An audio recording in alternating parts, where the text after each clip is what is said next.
इयत्ता 9वी, विषय विज्ञान व तंत्रज्ञान, धडा 4, द्रव्याचे मोजमाप. प्रस्तावना. पदार्थाच्या लहानात लहान कणाला रेणू असं म्हणतात. ज्या पदार्थाच्या रेणूमध्ये एकाच प्रकारचे अणू असतात त्या पदार्थांना मूलद्रव्ये असं म्हणतात. मूलद्रव्यांचं विघटन करून वेगळा पदार्थ मिळत नाही. मूलद्रव्यांच्या रासायनिक संयोगाने संयुगे तयार होतात. हे आपण या अगोदर अभ्यासले आहे. तसेच डाल्टनचा अणुसिद्धांतही आपण अभ्यासला आहे. तर तुम्ही मला सांगा बरं, डाल्टनचा अणुसिद्धांत काय आहे? द्रव्य हे लहानात लहान कणाने बनलेले असून या कणांना अणू असं म्हणतात व हा अणू कडक आणि भरीव असा गोळा आहे. हा द्रव्याचा लहानात लहान घटक आहे व त्याचं विभाजन करता येत नाही. अगदी बरोबर. डाल्टनने हा अणुसिद्धांत 1803 मध्ये मांडला व त्यांनी हे कण अदृश्य व अभेद्य असतात हे स्पष्ट केलं. त्यांच्या अणुसिद्धांतामधील महत्वाचं तत्व म्हणजे पदार्थाचे वेगवेगळ्या मूलद्रव्यांचे अणू एकमेकांशी जोडून संयुगांचे रेणू तयार होतात. बरं, आता सांगा, संयुगे कशी बनतात? मूलद्रव्यांच्या रासायनिक संयोगाने. अगदी बरोबर. मूलद्रव्यांमध्ये रासायनिक संयोग घडून आला तर संयुगे तयार होतात. बरं, मग संयुगांची उदाहरणे सांगा बरं. मीठ, चुनखडी, पाणी, चुना आणि चुनखडी ही संयुगे आहेत. छान, अगदी बरोबर. वरील उदाहरणांमध्ये सोडियम व क्लोरीनचे अणू एकत्र जोडून मीठ, तर हायड्रोजनचे 2 अणू व ऑक्सिजनचा 1 अणू मिळून पाण्याचा एक रेणू तयार झालाय. रासायनिक संयोगाचे नियम, लॉज ऑफ केमिकल कॉम्बिनेशन. मुलांनो, आता आपण रासायनिक संयोगाचे नियम अभ्यासू. पदार्थामध्ये रासायनिक बदल होत असताना पदार्थाचे संघटन बदलते, म्हणजेच त्याचे मूळ गुणधर्म बदलतात. या बाबतीत 18व्या व 19व्या शतकातील शास्त्रज्ञांनी अनेक प्रयोग केले. हे प्रयोग करत असताना त्यांनी वापरलेल्या व तयार झालेल्या पदार्थांचे अचूक मोजमाप केले. डाल्टन, थॉम्सन व रुदरफोर्ड या शास्त्रज्ञांनी पदार्थाच्या व अणूच्या संरचनेचा अभ्यास केला आणि रासायनिक संयोगांचे नियम शोधून काढले. डाल्टनचा अणुसिद्धांत आणि रासायनिक संयोगाचे नियम यांच्या आधारे वैज्ञानिकांनी विविध संयोगांची रेणूसूत्रे लिहिली. संयुगात असणाऱ्या घटक मूलद्रव्यांच्या संज्ञा आणि अणूंची संख्या यांच्या सहाय्याने संयुगाचे केलेले लेखन म्हणजे रेणूसूत्र होय. आता आपण माहित असलेल्या रेणूसूत्रांच्या आधारे रासायनिक संयुगांचे नियम पडताळून पाहणार आहोत. सर्वप्रथम आपण द्रव्य अक्षय्यतेचा नियम पडताळून पाहूया. त्यासाठी एक प्रयोग करा. या प्रयोगासाठी शंकुपात्र, परीक्षा नळ्या, तराजू इत्यादी साहित्य घ्या. तसेच calcium chloride, sodium sulphate, calcium oxide आणि पाणी अशी रसायने घ्या. आता ही शेजारची आकृती पहा. या आकृतीत दाखविल्याप्रमाणे 2 कृती करायच्या आहेत. सर्वप्रथम एका मोठ्या शंकुपात्रात 56 ग्रॅम कॅल्शियम ऑक्साईड घ्या. त्यामध्ये 18 ग्रॅम पाणी टाका. हे द्रावण एकत्र केल्यानंतर पहा काय दिसतंय. कॅल्शियम ऑक्साईड 56 ग्रॅम व पाणी 18 ग्रॅम याच्यात अभिक्रिया होऊन चुन्याची निवळी म्हणजेच कॅल्शियम हायड्रोक्साईड हे एकच संयुग तयार झालंय. आता या तयार झालेल्या वस्तूचं आपण वस्तुमान मोजूया. पहा, या पदार्थाचं वस्तुमान 74 ग्रॅम इतकं भरलंय. या कृतीमध्ये आपल्याला असं दिसलं की वजनामध्ये कोणताच बदल होत नाही व द्रव्यांमध्ये रासायनिक बदल होत असताना अणू व रेणूंमध्ये बदल होतो व यातून कॅल्शियम हायड्रोक्साईड म्हणजेच चुन्याची निवळी हे एकच संयुग तयार होतं. या रासायनिक समीकरणावरून लक्षात येते कॅल्शियम ऑक्साईड अधिक पाणी अभिक्रिया कॅल्शियम हायड्रोक्साईड अधिक ऊर्जा. आता आपण दुसरी एक कृती करूया. यासाठी कॅल्शियम क्लोराईडचे द्रावण शंकुपात्रात घ्या आणि सोडियम सल्फेटचे द्रावण परीक्षा नळीत घ्या.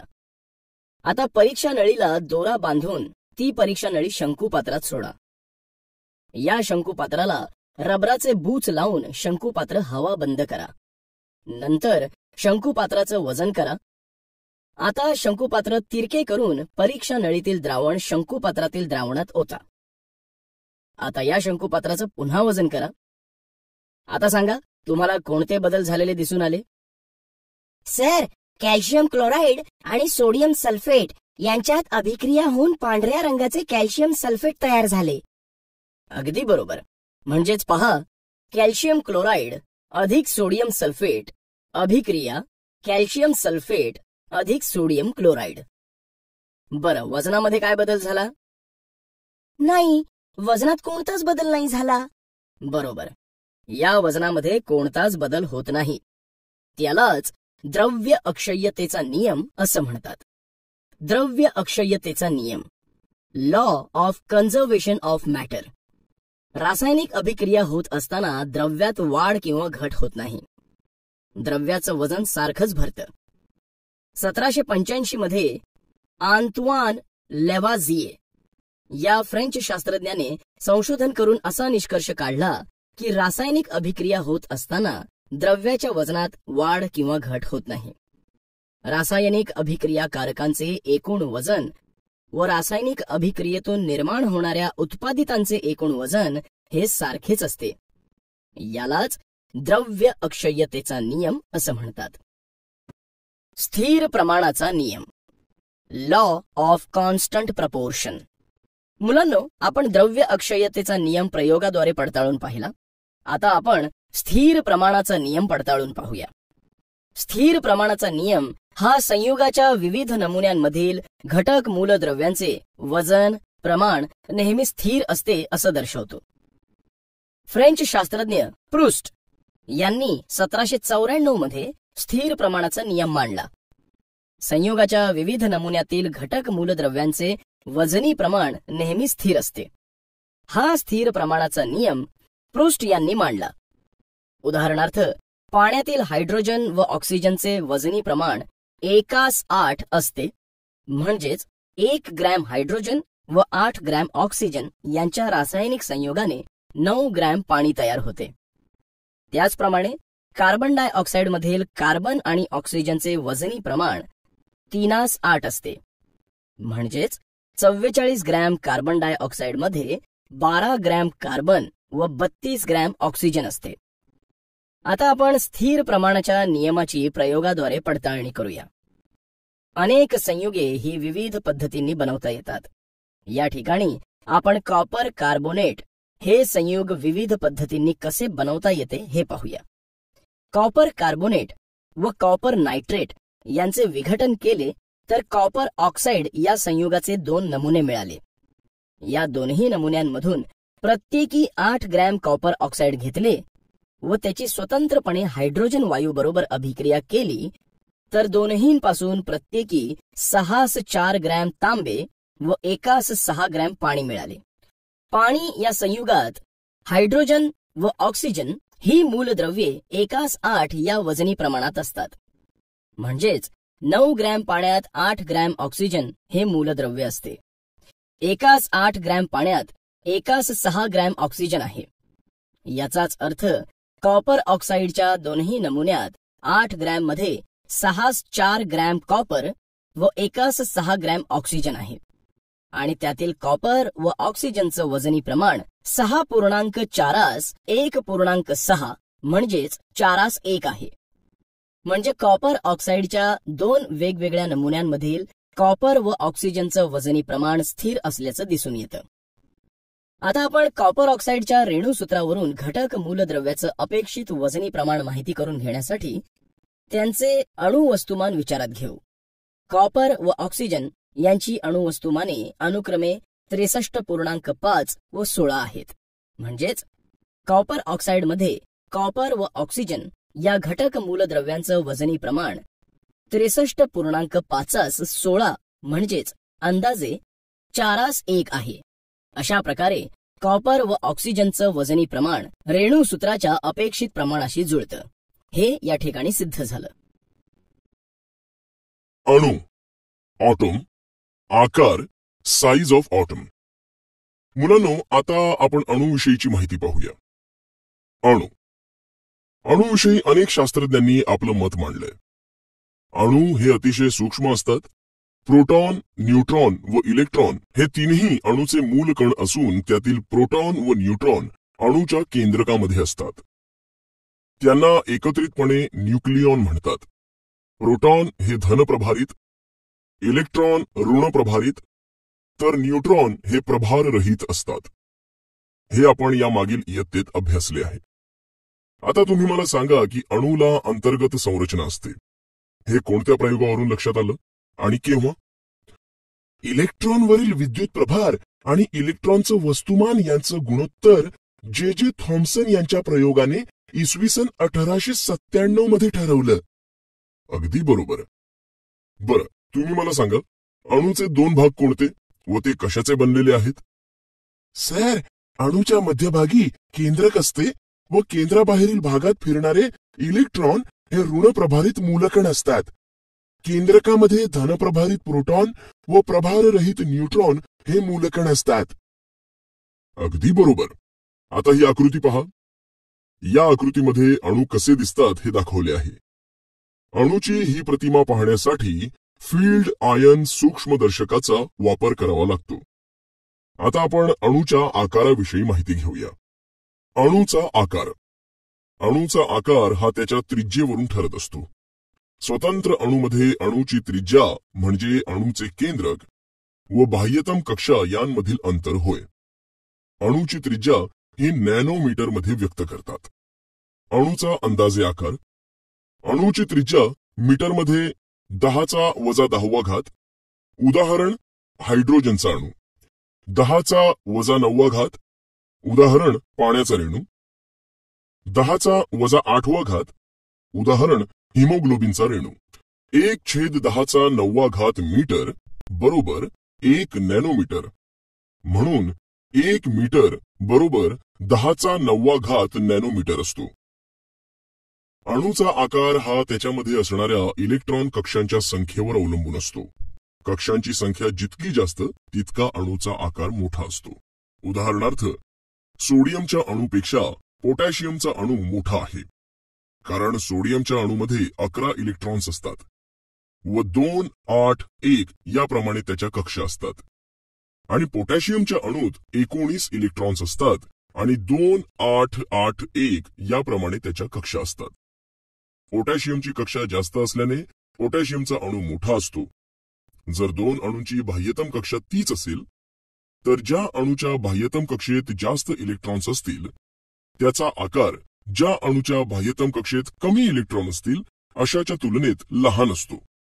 उदाहरणार्थ सोडियमच्या अणूपेक्षा मॅग्नेशियमचा अणू आकाराने लहान आहे, कारण सोडियमच्या अणूत 2, 8, 1 अशा इलेक्ट्रॉन कक्षा असतात व मॅग्नेशियमच्या अणूत 2, 8, 2 अशा इलेक्ट्रॉन कक्षा असतात. या दोन्हींमध्ये समान कक्षा असल्या तरी सोडियमच्या बाह्यतम कक्षेत 1 इलेक्ट्रॉन व मॅग्नेशियमच्या बाह्यतम कक्षेत 2 इलेक्ट्रॉन आहेत. सोडियमच्या बाह्यतम कक्षेत मॅग्नेशियमपेक्षा कमी इलेक्ट्रॉन असल्याने त्याचा अणू मोठा असून मॅग्नेशियमचा अणू लहान असतो. अणू हे अतिशय सूक्ष्म कणांचे बनलेले असतात. अणूची विशालित म्हणजेच मोठी प्रतिमा पाहण्यासाठी इलेक्ट्रॉन सूक्ष्मदर्शक, फील्ड आयन सूक्ष्मदर्शक, स्कॅनिंग टनेलिंग सूक्ष्मदर्शक अशा अत्याधुनिक साधनांचा वापर करावा लागतो. अणूचे वस्तुमान. Mass of autumn. मुलांनो, अणूच्या आकाराविषयी माहिती करून घेतल्यावर आता आपण अणूच्या वस्तुमानाविषयीची माहिती पाहूया. मूलद्रव्याच्या अणूतील केंद्रकात असणाऱ्या प्रोटॉन आणि न्यूट्रॉन यांच्या एकूण संख्येला त्या मूलद्रव्याचा अणुवस्तुमानांक म्हणजेच ऑटोमिक मास नंबर असं म्हणतात. प्रोटॉन व न्यूट्रॉन यांना एकत्रितपणे अणुकेंद्रकातील मूलकण म्हणजेच न्यूक्लियॉन असं संबोधतात. अणू हा अतिशय सूक्ष्म कण असल्यामुळे त्याचे वस्तुमान कसे ठरवावे असा प्रश्न शास्त्रज्ञांनाही पडला होता. 19व्या शतकातील वैज्ञानिकांना अणुवस्तुमान अचूकपणे मोजणे शक्य नसल्यामुळे अणूचे सापेक्ष वस्तुमान ही संकल्पना पुढे आली. त्यामुळे अणूचे वस्तुमान मोजण्यासाठी एका संदर्भ अणूची गरज होती. हायड्रोजनचा अणू सर्वात हलका असल्यामुळे सुरुवातीला हायड्रोजन वायूचा अणू संदर्भ अणू म्हणून निवडला गेला. ज्याच्या केंद्रकात केवळ 1 प्रोटॉन आहे अशा हायड्रोजन अणूचे सापेक्ष वस्तुमान हे 1 असे ठरवण्यात आले. त्यामुळे सापेक्ष अणुवस्तुमानाचे मूल्य हे अणुवस्तुमानांका इतके म्हणजेच P+N असे झाले. म्हणजेच अणुवस्तुमानांक हा केंद्रकातील प्रोटॉन आणि न्यूट्रॉन यांच्या एकूण बेरजे एवढा असतो. A बरोबर P+N. आता आपण हायड्रोजनचे सापेक्ष अणुवस्तुमान 1 असं मांडल्यावर नायट्रोजन अणूचे वस्तुमान किती असेल हे कसे ठरवायचे ते पाहूया. नायट्रोजनच्या एका अणूचे वस्तुमान हायड्रोजनच्या एका अणूच्या 14 पट असते. म्हणून नायट्रोजन अणूचे सापेक्ष वस्तुमान हे 14 आहे. यानुसार विविध मूलद्रव्यांची सापेक्ष अणुवस्तुमाने ठरवली गेली आहेत. या मापन श्रेणीमध्ये अनेक मूलद्रव्यांची सापेक्ष अणुवस्तुमाने अपूर्णांकी आली. त्यामुळे काळाच्या ओघात वेगवेगळ्या अणूंची संदर्भ अणू म्हणून निवड झाली. शेवटी 1961 मध्ये कार्बन अणूची संदर्भ अणू म्हणून निवड झाली. या पद्धतीमध्ये कार्बनच्या एका अणूचे सापेक्ष वस्तुमान 12 ठरवण्यात आले. त्यामुळे कार्बन अणूच्या तुलनेत हायड्रोजनच्या एका अणूचे सापेक्ष वस्तुमान 12 गुणिले 1/12 म्हणजेच 1 असे ठरले. अणूंच्या सापेक्ष वस्तुमानांच्या पट्टीवर एक प्रोटॉन व एक न्यूट्रॉन यांचे वस्तुमान अंदाजे 1 असे असते. आता या तक्त्यातील मूलद्रव्यांची अणुवस्तुमाने किती ते पहा. आजच्या काळात अणूचे वस्तुमान प्रत्यक्ष मोजण्याच्या अधिक अचूक पद्धती विकसित झाल्या आहेत. यामुळे अणुवस्तुमानासाठी सापेक्ष वस्तुमानाऐवजी एकीकृत वस्तुमान हे एकक स्वीकारलं आहे. या एककाला डाल्टन असं म्हणतात. त्यासाठी U ही संज्ञा वापरतात. एक U बरोबर 1.660539004 गुणिले 10⁻⁻27 किलोग्रॅम असतो. मूलद्रव्यांच्या रासायनिक संज्ञा, केमिकल सिम्बल्स ऑफ एलिमेंट्स. मुलांनो, आता आपण मूलद्रव्यांच्या रासायनिक संज्ञांची ओळख करून घेऊया. सर्वप्रथम तुम्ही मला सांगा की रसायनशास्त्रात एखादं मूलद्रव्य कसं दर्शवितात. सर, इंग्रजीतील आद्याक्षराने. अगदी बरोबर. तुम्हाला माहित असलेल्या काही मूलद्रव्यांच्या संज्ञा सांगा बरं. Hydrogen H, nitrogen N, carbon C इत्यादी. अगदी बरोबर. बरं, तुम्ही मला सांगा अँटीमनी, लोह, सोने, चांदी, पारा, शिसे, सोडियम यांच्या संज्ञा तुम्हाला माहित आहेत का. अँटीमनी Sb, लोह Fe, सोनं Au, चांदी Ag, पारा Hg, शिसे Pb आणि सोडियम Na. अगदी बरोबर. मूलद्रव्यांच्या नावातील पहिलं अक्षर किंवा काही वेळा पहिलं व दुसरं अक्षर अशा संक्षेपास मूलद्रव्याची संज्ञा असं म्हणतात. डाल्टनने मूलद्रव्यांना संज्ञा देण्यासाठी विशिष्ट चिन्हांचा वापर केला होता. उदाहरणार्थ, हायड्रोजनसाठी या तर तांबे या मूलद्रव्यासाठी असा चिन्हाचा वापर केला होता. मात्र आज आपण ज्या प्रचलित संज्ञा वापरतो त्या संज्ञांसाठी त्या मूलद्रव्याच्या नावातील पहिलं अक्षर किंवा दुसरं अक्षर किंवा त्या मूलद्रव्याच्या नावातील इतर अक्षरांचा वापर केला जातो. उदाहरणार्थ, हायड्रोजन H, कॅल्शियम Ca किंवा मॅग्नेशियम Mg इत्यादी. 2 अक्षरांपैकी पहिलं अक्षर इंग्रजी मोठ्या लिपीत व दुसरं अक्षर लहान लिपीत लिहितात. सध्या जगभर IUPAC म्हणजेच international union of pure and applied केमिस्ट्रीने ठरविलेल्या संज्ञा वापरल्या जातात आणि ही नावे व संज्ञा जगभर अधिकृत म्हणून समजल्या जातात. सध्याची रासायनिक संज्ञा पद्धती ही ब्राझिलियसने शोधलेल्या पद्धतीवर आधारित आहे. मूलद्रव्यांचे आणि संयुगांचे रेणू, molecules of elements and compounds. मुलांनो, आता आपण मूलद्रव्यांच्या आणि संयुगांच्या रेणूंची माहिती घेऊ. सर्वप्रथम आपण रेणू म्हणजे काय ते पाहू. रेणू मूलद्रव्यांच्या 2 किंवा अधिक अणूंच्या संयोगातून रेणू तयार होतात. काही मूलद्रव्ये एक अणू रेणू अवस्थेत असतात तर काही मूलद्रव्ये ही बहुअणू रेणू अवस्थेत असतात. काही मूलद्रव्यांच्या अणूंना स्वतंत्र अस्तित्व असतं. उदाहरणार्थ, हेलियम, निऑन ही मूलद्रव्ये एक अणुरेणू अवस्थेत असतात, तर काही वेळा मूलद्रव्यांच्या 2 किंवा त्यापेक्षा जास्त अणूंच्या संयोगातून त्या मूलद्रव्यांचे रेणू तयार होतात. असे रेणू बहुअणुरेणू अवस्थेत असतात.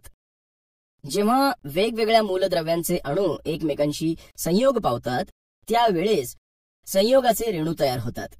म्हणजेच मूलद्रव्यांमधील रासायनिक आकर्षणामुळे संयुगे तयार होतात. बरं, आता तुम्ही एक अणुरेणू व द्विअणुरेणूंची काही नावे सांगा बरं. एक अणुरेणू हेलियम, निऑन, ऑर्गॉन.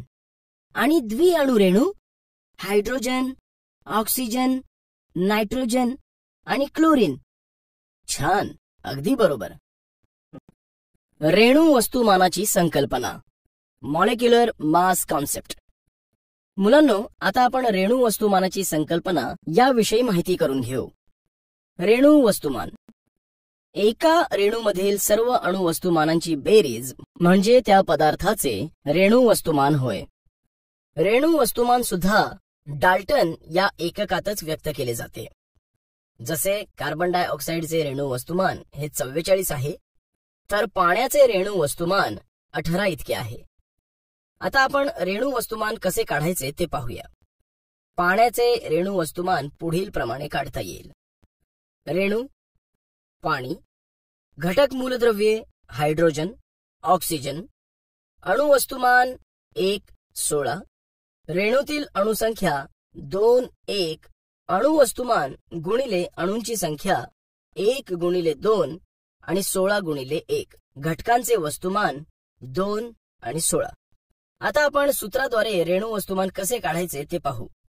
पाण्याचे रेणू वस्तुमान बरोबर हायड्रोजनचे अणुवस्तुमान गुणिले 2 अधिक ऑक्सिजनचे अणुवस्तुमान गुणिले 1 बरोबर 1 गुणिले 2 अधिक 16 बरोबर 1 गुणिले 2 अधिक 16 बरोबर 18.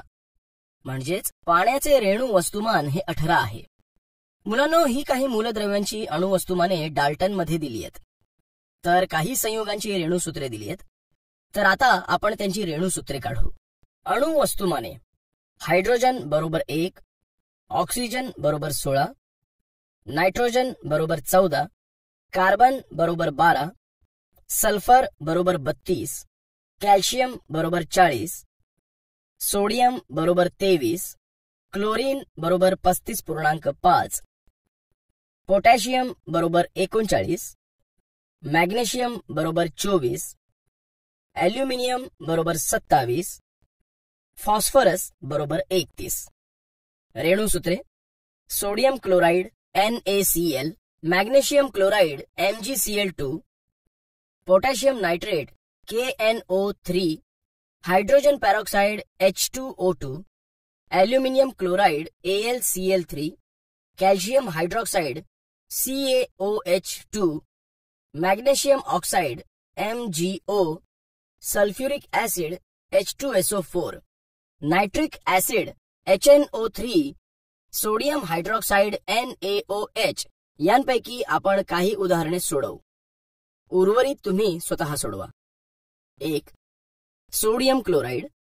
रेणू सोडियम क्लोराइड, घटक मूलद्रव्ये सोडियम, क्लोरीन, अणुवस्तुमान 23 आणि 35.5, रेणूतील अणूंची संख्या 1 आणि 1, अणुवस्तुमान गुणिले अणूंची संख्या 23 गुणिले 1 आणि 35.5 गुणिले 1, घटकांचे वस्तुमान 23 आणि 35.5.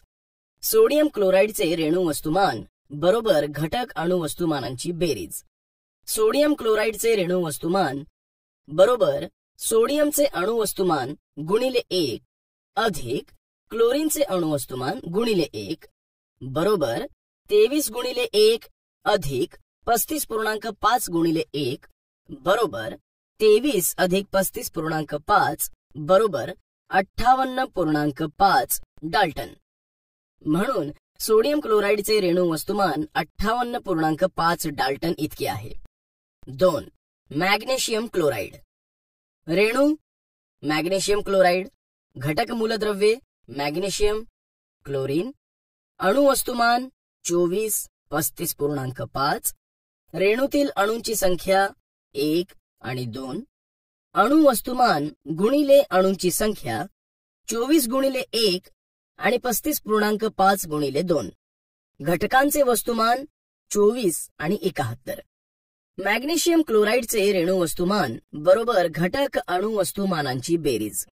मॅग्नेशियम क्लोराईडचे रेणू वस्तुमान बरोबर मॅग्नेशियमचे अणू वस्तुमान गुणिले 1 अधिक क्लोरीनचे अणू वस्तुमान गुणिले 2 बरोबर 24 गुणिले 1 अधिक 35.5 गुणिले 2 बरोबर 24 अधिक 71 बरोबर 95 डाल्टन. म्हणून मॅग्नेशियम क्लोराईडचे रेणू वस्तुमान बरोबर 95 डाल्टन इतकी आहे. मोलची संकल्पना, मोल कॉन्सेप्ट. मुलांनो, आता आपण मोलची संकल्पना समजून घेऊया. मोल विषयी जाणून घेण्या अगोदर तुम्ही माझ्या प्रश्नांची उत्तरे द्या. 1 एकर जमिनीत पेरणी करण्यासाठी गहू, ज्वारी, बाजरी यांचे बियाणे किती लागतं बरं? कुणाला काही कल्पना आहे का? हो सर, एका एकरमध्ये गहू 45 ते 50 किलोग्रॅम पेरतात, तर ज्वारी व बाजरी जवळपास 5 ते 6 किलोग्रॅम पेरतात. अगदी बरोबर. आता मला सांगा, या वजनाचा त्यातील त्या धान्याच्या दाण्याच्या संख्येशी काही संबंध जोडता येईल का? नाही सर, कठीण आहे. अगदी बरोबर.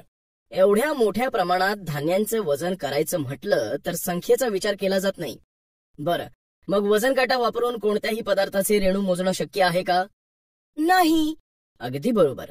वजन काटा वापरून रेणूचं वजन करणं शक्य नाही. मग वेगवेगळ्या पदार्थाच्या समान वजन असलेल्या राशीमध्ये त्या पदार्थाच्या रेणूंची संख्या समान असेल का? नाही. करेक्ट. बरं, वेगवेगळ्या पदार्थाचे समान संख्या असलेले रेणू घ्यायचे असेल तर त्या पदार्थाच्या समान वजनाच्या राशी घेतल्या तर काम होईल का? नाही. छान, अगदी बरोबर. समान संख्येने रेणू घ्यायचे असेल तर समान वजनाच्या राशी घेऊन चालणार नाही. मूलद्रव्ये किंवा संयुगे जेव्हा रासायनिक अभिक्रियेमध्ये भाग घेतात त्यावेळेस अणू व रेणूंमध्ये अभिक्रिया होत असते.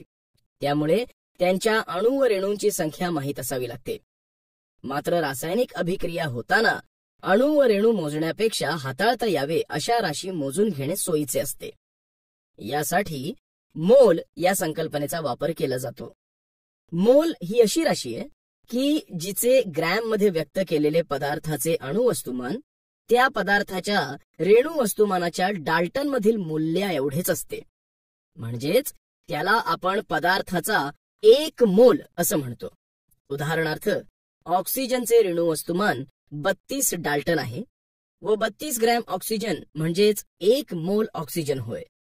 तसेच कार्बनचे रेणू वस्तुमान 12 डाल्टन आहे, म्हणून 12 ग्रॅम कार्बन म्हणजे 1 मोल कार्बन होय. तसेच पाण्याचे रेणू वस्तुमान 18 आहे, त्यामुळे 18 ग्रॅम पाणी म्हणजे 1 मोल पाणी आहे. संयुगाचा 1 मोल म्हणजे संयुगांच्या रेणू वस्तुमाना एवढे मूल्य असलेले ग्रॅम मधील वस्तुमान होय. SI पद्धतीतील मोल हे एकक आहे. मोलची संख्या काढण्यासाठी आपल्याला हे सूत्र वापरावं लागेल. पदार्थाच्या मोलची संख्या बरोबर पदार्थाचे ग्रॅम मधील वस्तुमान छेद पदार्थाचे रेणू वस्तुमान. एव्होगॅड्रो अंक, एव्होगॅड्रोज नंबर. मुलांनो, आता आपण एव्होगॅड्रो अंकाविषयी माहिती घेऊ. कोणत्याही पदार्थाच्या 1 मोल राशीमधील रेणूंची संख्या निश्चित असते.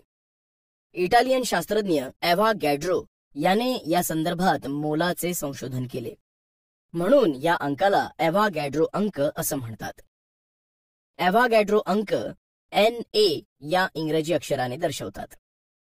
पदार्थाचा 1 मोल म्हणजे 6.022 गुणिले 10⁻23 रेणू. जसे 1 डझन म्हणजे 12, 1 शतक म्हणजे 100, 1 ग्रोस म्हणजे 144, तसेच 1 मोल म्हणजे 6.022 गुणिले 10⁻23 होय. उदाहरणार्थ, 1 मोल पाणी म्हणजे 18 ग्रॅम पाणी घेतले तर त्यात पाण्याचे 6.022 गुणिले 10⁻23 इतके रेणू असतात. आता आपण एक उदाहरण अभ्यासूया.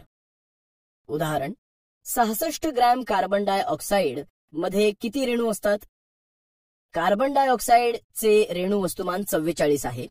म्हणून कार्बन डायऑक्साईड मधील मोलची संख्या बरोबर कार्बन डायऑक्साईड ग्रॅम मधील वस्तुमान छेद कार्बन डायऑक्साईडचं रेणू वस्तुमान ग्रॅम मध्ये बरोबर 66/44. म्हणून मोलची संख्या बरोबर 1.5 मोल. म्हणून 1 मोल कार्बन डायऑक्साईड मध्ये 6.022 गुणिले 10⁻23 इतके रेणू असतात.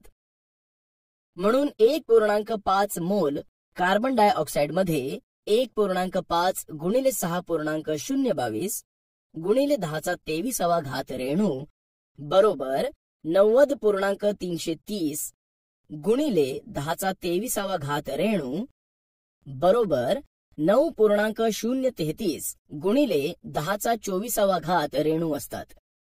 मुलांनो, आता ही आकृती पहा. या आकृतीमध्ये 1 डझन केळी म्हणजे 12 केळी, 144 वह्या झाल्या की 1 ग्रोस वह्या असं म्हटलं जातं. त्याचप्रमाणे 1 मोल मीठ बरोबर 6.022 गुणिले 10⁻23 रेणू, 1 मोल पाणी बरोबर 6.022 गुणिले 10⁻23 रेणू असं म्हणतात. अशा प्रकारे 1 मोल यालाच ॲव्होगॅड्रो अंक असं म्हणतात. अशा प्रकारे आपण अणू, रेणू व मोल याविषयीची माहिती अभ्यासली आहे. यावरून आपल्या लक्षात येतं की एखाद्या पदार्थाच्या दिलेल्या राशीतील रेणूंची संख्या त्या पदार्थाच्या रेणू वस्तुमानावर ठरते. 2 वेगवेगळ्या पदार्थांच्या समान वस्तुमानाच्या राशींमधील रेणूंची संख्या वेगवेगळी असते. 3 वेगवेगळ्या पदार्थांच्या 1 मोल राशीची ग्रॅम मधील वस्तुमाने वेगवेगळी असतात. बरं, आता सांगा 36 ग्रॅम पाण्यामध्ये किती रेणू असतील? पाण्याचे रेणूसूत्र H2O आहे. पाण्याचे रेणू वस्तुमान 18 आहे. पाण्यामधील मोलची संख्या बरोबर पाण्याचे ग्रॅम मधील वस्तुमान छेद पदार्थाचे रेणू वस्तुमान बरोबर 36/18 बरोबर 2. म्हणून पाण्यामधील मोलची संख्या बरोबर 2 इतकी आहे. म्हणून 1 मोल पाण्यामध्ये 6.022 गुणिले 10⁻23 इतके रेणू असतात. तर 2 मोल पाण्यामध्ये 1.2044 गुणिले 10⁻24 रेणू असतात. छान. आता सांगा 49 ग्रॅम सल्फ्युरिक ऍसिड मध्ये किती रेणू असतात? सल्फ्युरिक ऍसिड H2SO4 चं रेणू वस्तुमान बरोबर हायड्रोजन अधिक सल्फर अधिक 4 अधिक ऑक्सिजन बरोबर 2 गुणिले 1 अधिक 32 अधिक 64 बरोबर 98. म्हणजेच 1 ग्रॅम रेणू सल्फ्युरिक ऍसिड बरोबर 98 ग्रॅम रेणू वस्तुमान आहे. म्हणून 1 मोल सल्फ्युरिक ऍसिड मध्ये 6.022 गुणिले 10⁻23 सल्फ्युरिक ऍसिडचे रेणू आहेत. म्हणून 49 ग्रॅम सल्फ्युरिक ऍसिड मध्ये बरोबर 49 गुणिले 6.022 गुणिले 10⁻23 छेद 98 बरोबर 3.011 गुणिले 10⁻23 सल्फ्युरिक ऍसिडचे रेणू आहेत. म्हणून 49 ग्रॅम सल्फ्युरिक ऍसिड मध्ये 3.011 गुणिले 10⁻23 रेणू असतात. छान, अगदी बरोबर. संयुजा, व्हॅलेन्सी. मुलांनो, आता आपण संयुजा या संकल्पनेची माहिती करून घेऊ. प्रत्येक मूलद्रव्याची इतर मूलद्रव्यांशी संयोग पावण्याची ठराविक क्षमता असते. मूलद्रव्याच्या संयोग पावण्याच्या या क्षमतेलाच संयुजा असं म्हणतात. मूलद्रव्याची संयुजा ही विशिष्ट अंकाने दर्शवतात व ती नेहमी पूर्णांकात असते. हा अंक म्हणजेच त्या मूलद्रव्यांच्या एका अणूने इतर अणूंबरोबर केलेल्या रासायनिक बंधांची संख्या होय. 18व्या व 19व्या शतकामध्ये मूलद्रव्यांच्या संयुजा समजण्यासाठी रासायनिक संयुगाच्या नियमांचा उपयोग करत असत. परंतु 20व्या शतकामध्ये मूलद्रव्याच्या संयुजेचा इलेक्ट्रॉन संद्रुपणाशी असलेला संबंध लक्षात आला. याआधी मागील इयत्तेत आपण मूलद्रव्यांच्या संयुजा कशा ठरवाव्या हे अभ्यासले आहे. तर आता तुम्ही H2, HCl, H2O व NaCl या रेणुसूत्रांवरून मूलद्रव्यांच्या संयुजा सांगा बरं. H2 मध्ये हायड्रोजनची संयुजा 2 आहे. HCl मध्ये हायड्रोजन व क्लोरीन दोन्हीची संयुजा 1 आहे. H2O मध्ये हायड्रोजनची संयुजा 2 आणि ऑक्सिजनची संयुजा 1 आहे. तर सोडियम क्लोराईड मध्ये सोडियम व क्लोरीन या दोन्ही मूलद्रव्याची संयुजा 1 आहे. अगदी बरोबर. सोडियम क्लोराईड आणि मॅग्नेशियम क्लोराईड या संयुगांमध्ये कोणत्या प्रकारचा रासायनिक बंध आहे? आयनिक बंध. अगदी बरोबर. आयनिक बंध निर्माण होताना मूलद्रव्यांचा अणू जितके इलेक्ट्रॉन देतो किंवा घेतो ती संख्या म्हणजेच त्या मूलद्रव्यांची संयुजा होय. आता आपण मूलद्रव्याच्या संयुजेचा त्याच्या इलेक्ट्रॉन संद्रुपणाशी असलेला संबंध उदाहरणाद्वारे पाहूया. सोडियम अणू इलेक्ट्रॉन संद्रुपण 281, 1 ऋण इलेक्ट्रॉन सोडियम आयन धन 28. क्लोरीन अणू इलेक्ट्रॉन संरूपण 287, 1 धन इलेक्ट्रॉन क्लोराइड आयन ऋण 288.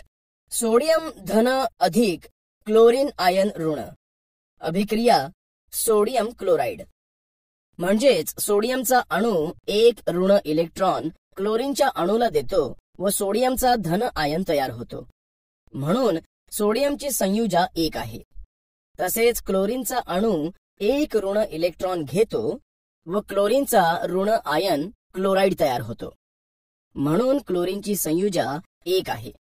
आयनांवरील प्रत्येकी एक विरुद्ध प्रभारामधील आकर्षणामुळे सोडियम धन व क्लोरीन आयन ऋण मध्ये एक रासायनिक बंध निर्माण होऊन सोडियम क्लोराइड तयार होते. अशा प्रकारे सोडियमची अणूची क्षमता 1 ऋण इलेक्ट्रॉन देण्याची तर क्लोरीन अणूची क्षमता 1 ऋण इलेक्ट्रॉन घेण्याची आहे. म्हणजेच सोडियम व क्लोरीन दोन्ही मूलद्रव्यांची संयुजा 1 आहे. यावरून आपल्याला असं समजतं की आयनिक बंध निर्माण होताना मूलद्रव्यांचा अणू जितके इलेक्ट्रॉन देतो किंवा घेतो ती संख्या म्हणजे मूलद्रव्याची संयुजा होय. विज्ञानकुपी. धनप्रभारित आयनांना कॅटायन म्हणजेच धन आयन असं म्हणतात. तर ऋणप्रभारित आयनांना एनायन म्हणजेच ऋण आयन असं म्हणतात. उदाहरणार्थ मॅग्नेशियम क्लोराईडमध्ये मॅग्नेशियम धन आणि क्लोरीन ऋण आयन असतात. मूलद्रव्यांच्या बाह्यतम कक्षेत असणाऱ्या इलेक्ट्रॉन्सना संयुजा इलेक्ट्रॉन असं म्हणतात. दिल्या किंवा घेतल्या जाणाऱ्या इलेक्ट्रॉन्सची संख्या नेहमी पूर्णांक संख्या असते. म्हणून संयुजा नेहमी पूर्णांकातच असते. कार्यसंस्थांचे.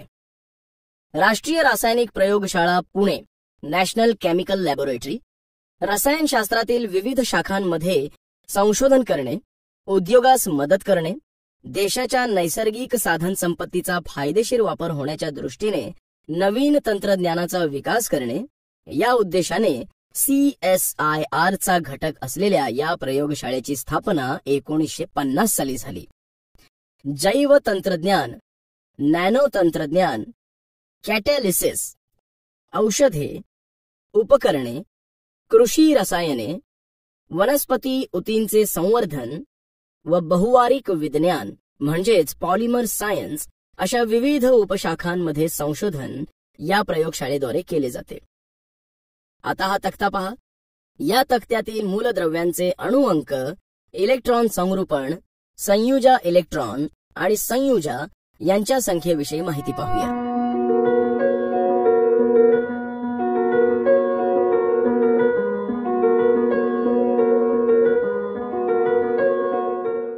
मुलांनो, या तक्त्यावरून आपल्याला मूलद्रव्यांचे अणुअंक, इलेक्ट्रॉन संरूपण, संयुजा इलेक्ट्रॉन आणि संयुजा यांविषयी माहिती मिळते. परिवर्ती संयुजा. आता आपण परिवर्ती संयुजा म्हणजे काय ते पाहूया. वेगवेगळ्या परिस्थितीत काही मूलद्रव्यांचे अणू वेगवेगळ्या संख्येने इलेक्ट्रॉन देतात किंवा घेतात. अशा वेळी ते एकापेक्षा जास्त संयुजा दाखवतात. अशा संयुजांना परिवर्ती संयुजा असं म्हणतात.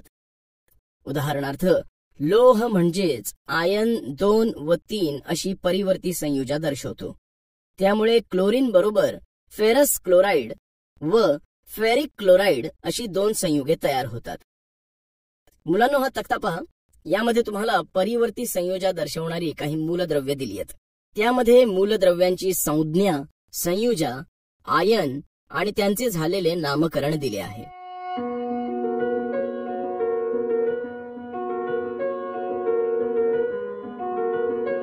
अशा प्रकारे या तक्त्यात तांब्याची संयुजा 1 व 2 दर्शवते व त्यामध्ये अभिक्रिया होऊन क्युप्रस व क्युप्रिक अशी संयुगे तयार झाली. तर पाऱ्यामध्ये अभिक्रिया होऊन मर्क्युरस व मर्क्युरिक ही संयुगे तयार होतात आणि लोहामध्ये अभिक्रिया होऊन फेरस व फेरिक ही 2 संयुगे तयार होतात. बर, आता परिवर्ती संयुजा असणारे एखादे मूलद्रव्य सांगा आणि त्याची संयुगेही सांगा. तांबे, लोह, पारा. अगदी बरोबर. आता परिवर्ती संयुजा असणाऱ्या मूलद्रव्यांची संयुगे सांगा बरं. सर, मूलद्रव्य आहेत लोह, त्यांची संज्ञा Fe, तर संयुजा 2, 3 आणि यापासून तयार होणारी संयुगे आहेत फेरस क्लोराईड आणि फेरिक क्लोराईड. सर, दुसरं मूलद्रव्य आहे पारा, त्याची संज्ञा आहे Hg, तर पाऱ्याची संयुजा 1, 2 आहे. यामध्ये अभिक्रिया होऊन मर्क्युरस ऑक्साईड, मर्क्युरिक ऑक्साईड आणि मर्क्युरस क्लोराईड ही संयुगे तयार होतात. अगदी बरोबर. परिवर्ती संयुजा म्हणजे काय ते आता तुमच्या लक्षात आलंच आहे. मूलके. मुलांनो, आता आपण मूलके म्हणजे काय ते समजून घेऊ. मूलकाची माहिती घेण्यापूर्वी या तक्त्यात पहा. यामध्ये काही संयुगांचे कॅटायन व एनायन दिले आहेत. या तक्त्यात आपण एनायन व कॅटायन पाहिले. आता आपण मूलके या घटकाविषयी माहिती घेऊ. आयनिक बंध असणाऱ्या संयुगाचे 2 घटक असतात. त्यातील कॅटायन हे धनप्रभारित असतात, तर एनायन हे ऋणप्रभारित घटक असतात. म्हणजेच धनप्रभारित कॅटायन किंवा ऋणप्रभारित एनायन हे घटक स्वतंत्रपणे रासायनिक अभिक्रियांमध्ये भाग घेतात. त्यांना मूलके असं म्हणतात. कॅटायन मूलकांची जोडी हायड्रॉक्साईड या एनायन रूपी मूलकासोबत झाली की विविध आम्लारी तयार होतात. त्यामुळेच कॅटायनांना आम्लारी धर्मी मूलके असं म्हणतात. उदाहरणार्थ, सोडियम आयन व कॅल्शियम, पोटॅशियम, मॅग्नेशियम, ॲल्युमिनियम ही धनमूलके आहेत.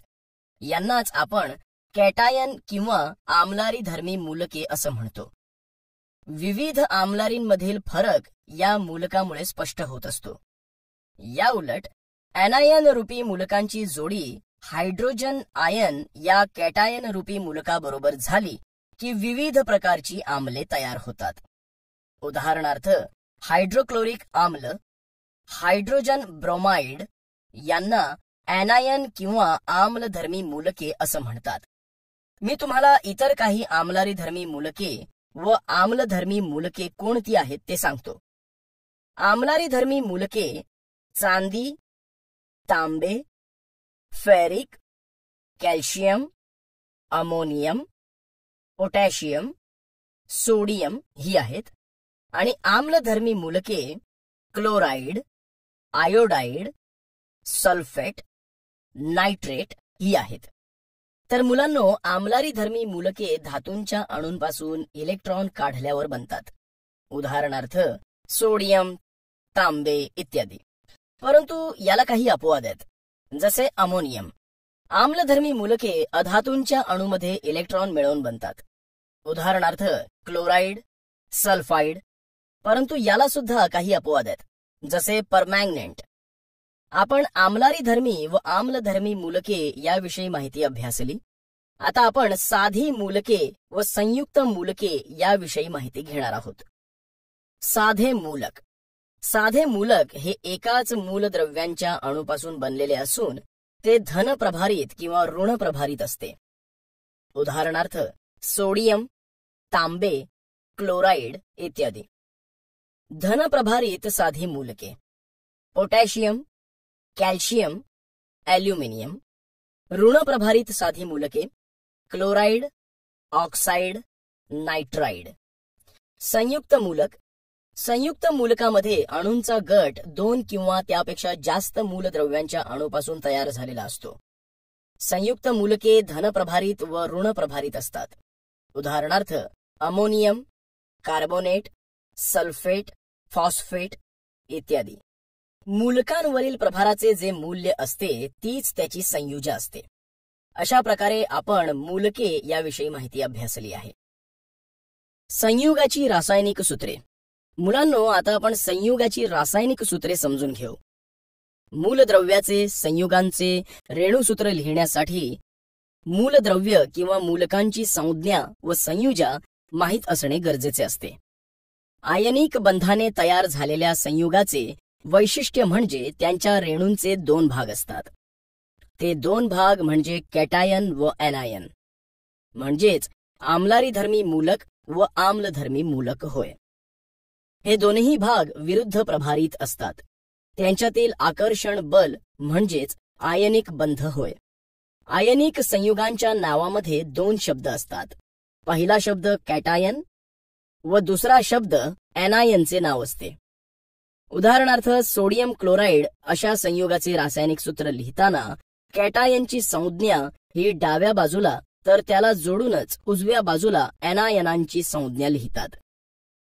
जसे सोडियम क्लोराइडचे रासायनिक सूत्र NaCl आहे व यात सोडियम धनप्रभारित म्हणजेच कॅटायन असून क्लोरीन ऋणप्रभारित म्हणजे ॲनायन आहे. सोडियम एक धन इलेक्ट्रॉन देतो व क्लोरीन एक ऋण इलेक्ट्रॉन घेतो, म्हणून त्यांचे रासायनिक सूत्र NaCl असे होते. संयुक्त मूलकाची संख्या 2 किंवा जास्त असल्यास मूलकाची संज्ञा कंसात लिहून संख्या कंसाबाहेर उजवीकडे पायाशी लिहितात. रेणुसूत्र लिहिताना आयनांवरील प्रभार दाखवत नाहीत, मात्र त्या आयनांची संख्या संज्ञेच्या उजव्या बाजूला पायाशी लिहितात. संयोजांच्या तिरकस गुणाकार पद्धतीने ही संख्या मिळवता येते. उदाहरणार्थ सोडियम सल्फेट या संयुगाचे रासायनिक सूत्र लिहिण्याच्या पायऱ्या पुढील प्रमाणे असतात. पायरी 1 मूलकांच्या संज्ञा लिहिणे. आम्लारीधर्मी सोडियम, आम्लधर्मी सल्फेट. पायरी 2 या पायरीमध्ये त्या मूलकाच्या खाली त्यांची संयुजा लिहिणे. Sodium 1, sulphate 2. पायरी 3 आता या पायरीमध्ये मूलकांची संख्या मिळवण्यासाठी बाणाने दाखविल्याप्रमाणे तिरकस गुणाकार करणे. Sodium 2, sulphate 1. पायरी 4 या पायरीमध्ये संयुगाचे रासायनिक सूत्र लिहिणे, म्हणजे सोडियम सल्फेटचे सूत्र आहे Na2SO4. अशा प्रकारे विविध पायऱ्यांच्या माध्यमातून रेणुसूत्रे तयार करता येतात. रेणुसूत्र लिहिण्यासाठी त्यातील मूलकांच्या संयुजा माहीत असणे आवश्यक असते. आपण अशाच प्रकारे आणखी एक रेणुसूत्र तयार करू. Calcium carbonate. या ठिकाणी सर्वप्रथम आपण कॅल्शियम व कार्बोनेटच्या संज्ञा व संयुजा लिहूया. आम्लारीधर्मी कॅल्शियम संज्ञा Ca, संयुजा 2. आम्लधर्मी कार्बोनेट संज्ञा CO3, संयुजा 2. आता बाणाने दर्शविलेल्या संयुजेचा गुणाकार करूया. Calcium 2, carbonate 2. गुणाकार केल्यानंतर आपल्याला CaCO3 हे कॅल्शियम कार्बोनेटचे सूत्र मिळाले. मुलांनो, या तक्त्यात मूलकांची नावे त्यांच्या प्रभारासहित संज्ञा दिल्या आहेत. त्या पहा आणि लक्षात ठेवा.